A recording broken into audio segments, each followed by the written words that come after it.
물론 탄핵 심판이 인용되는 것이 전제입니다만 국민의힘에서 사실상 첫 대선 출마 선언이 나왔습니다. 홍준표 대구시장이 월간조선과의 인터뷰에서 이렇게 밝힌 겁니다. 바로 보시죠. 대선 국면이 되면 대선 후보가 당무를 다하게 된다. 우리 당에는 아직 오세훈 서울시장도 있고 나도 있으니 충분히 대선 치를 능력이 될 것이다. 그리고요. 하지만 박근혜 탄핵 때 탄핵 대선을 치러봤기 때문에 경험이 있는 사람은 결국 나밖에 없다. 그리고 트럼프와 시진핑, 김정은을 상대할 사람은 대한민국에 나밖에 없다고 생각한다. 이렇게 얘기했습니다. 뭐 계속 쭉 있는데요.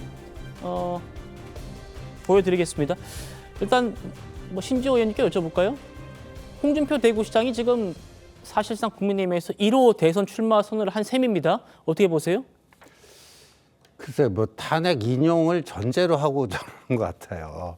그러니까 최근에 이제 홍준표 시장을 보면서 논리 파탄이다 이런 생각이 드는데, 지금 그 탄핵에 찬성한 사람들을 굉장히 맹비난을 하고요.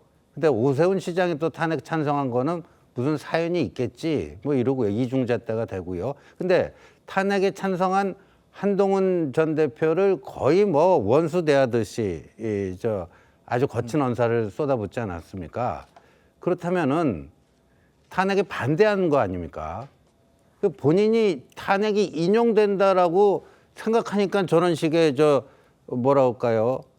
조기 그 대선에 맞춘 조기 행보를 지금 시작한 거 아니겠습니까? 그러니까 앞뒤가 안 맞아요. 논리가 거의 파탄 난 상태에서 저런 거를 과연 유권자들이 또 저희 당의 지지자들이 어떻게 볼까 그런 생각이 듭니다. 홍 의원님, 대구시장이잖아요. 네. 잘 아실 거 아닙니까? 네. 홍 시장이 사실상 1호 출마 선언이라고 무방한 내용들 많이 얘기했습니다. 같이 다시 보시면 탄핵 대선 경험 나밖에 없지 않느냐. 오세훈도 있지만 나밖에 없다. 실제로 뛰어본 사람은. 그리고 트럼프, 김정은 상대할 사람 나밖에 없다. 이렇게 월간조선과 인터뷰를 했어요. 어떻게 들으세요?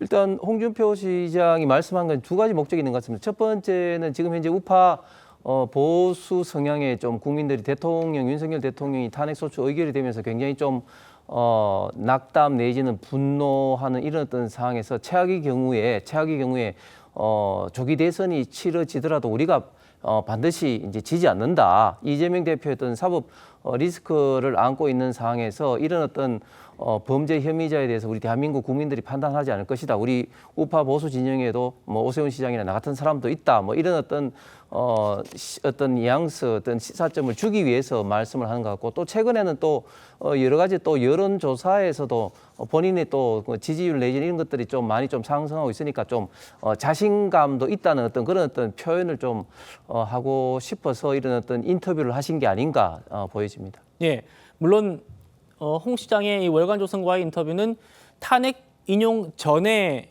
했다는 점을 말씀드립니다. 어쨌든 탄핵 표결이 예고되어 있는 상태였긴 합니다만 시점은 그렇다는 점을 제가 말씀드리고, 홍준표 시장이요, 현 정국에 대한 진단도 이렇게 내렸습니다. 보시죠.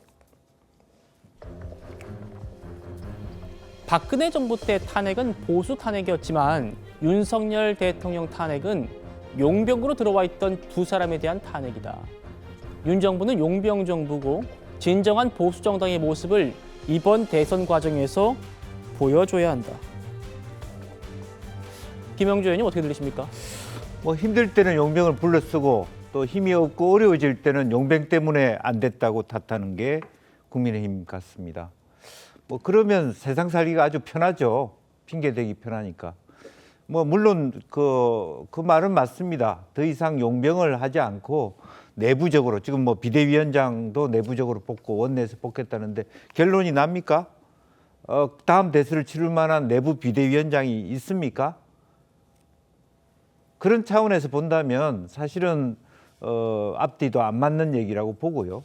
실제적으로 그 홍준표 시장 책임 총리하고 싶어서 굉장히 여러 차례 대통령에게 노크를 한 것 같습니다. 그러나 대통령의 생각은 이런 것이었습니다. 실제적으로 글로벌 경제 위기라든지 다양한 위기 속에서 우리 사회를 좀 경제적으로 안정화시키고 글로벌적으로 발전시키겠다라고 하는 그런 초심은 있었던 것 같습니다.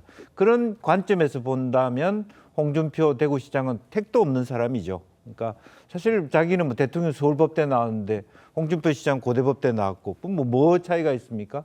이제 그런 차원으로 생각해 볼 수도 있는 것이라고 보여지고요. 또 그런 의미에서 지금 현재의 국민의힘이 갖고 있는 딜레마는 사실은 장기적인 처방, 본인들이 스스로 내린 처방 맞습니다.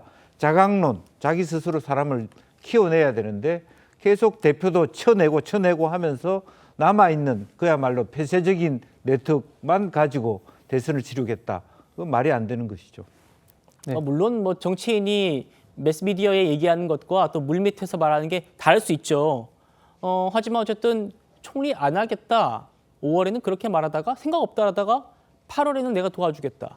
그리고 이제 탄핵안 가결된 이후에 사실상의 첫 대선 출마 선언까지 어떻게 좀 이해하면 됩니까, 저희가? 홍준표 시장이 말씀하는 어떤 시점에 따라서 아마 본인의 조금 생각이 좀 달라졌을 것 같습니다. 5월 달까지만 하더라도 사실 총리가 되는 것에 여러 가지 좀 부담이 있죠. 대구시장을 이제 그만두기 때문에 보궐선거가 해야 된다든지 그런 어떤 부담이 있는 상황에서 저런 어떤 언급을 하다가 이제 시간이 좀 이제 더 흘러가서 민주당의 어떤 이제 탄핵 공세가 좀 가시화되고 여러 가지 어떤 윤석열 어떤 정부의 어떤 정책이라든지 조금 어떤 국정이 좀 어려움이 좀 더 이제 가시화가 이제 되면서 본인이 이제 윤석열 대통령이 박근혜 대통령의 어떤 사례까지 이야기하면서 그런 어떤 총리 제안을 한 게 아닌가 보여지고 싶고 그리고 또 지금 홍준표 시장만큼 우리 당의 여러 가지 어떤 경험이 많은 어떤 분이 없기 때문에 윤석열 대통령하고는 그 전에도 사실은 좀